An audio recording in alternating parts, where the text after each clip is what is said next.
চল ভাই এদিকেও শাক নেমু দেখুন আসলে গ্রামে থাকলে কত কিছু কত সুবিধাই না হয়।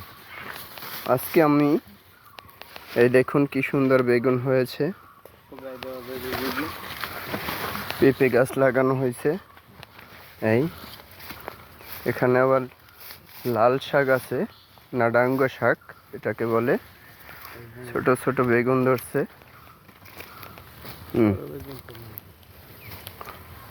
এই কৃষককে আমরা মূল্যায়ন করি না। একজন কৃষক সে ফসল ফলায়, নিজের চাহিদা পূরণ করে, সেখান থেকে নিজের রুজি রোজগার করে এবং বিক্রি করে, সেখান থেকে উপার্জিত টাকা দিয়ে তার পরিবার পরিজন নিয়ে সুখে শান্তিতে থাকে। কিন্তু এই কৃষক যদি না থাকে তাহলে আমরা আসলে কি করে খাবো?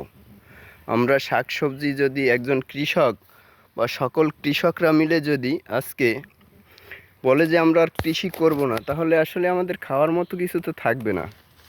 কিন্তু তারপরও একজন কৃষককে আমরা মূল্যায়ন করি না।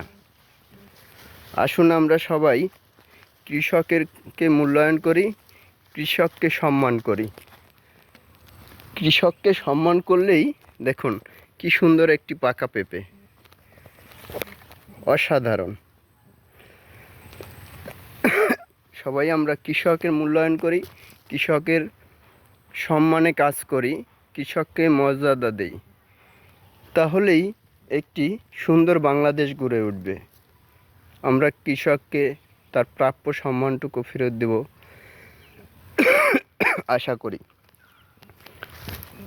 এখানে অনেক কিছু লাগানো আছে, আপনার এখানে কাঁচা কলা দেখা যাচ্ছে, ওই দেখুন কাঁচা কলা।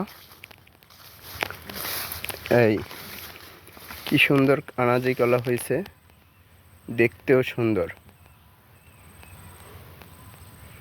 দেখার মতো, খুব সুন্দর।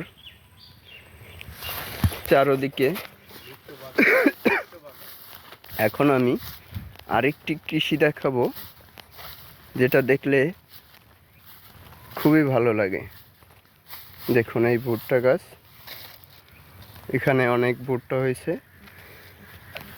আমার ভিডিওটা যদি ভালো লেগে থাকে তাহলে শেয়ার করে কমেন্টসের মাধ্যমে জানাবেন বন্ধুরা। আল্লাহ হাফেজ।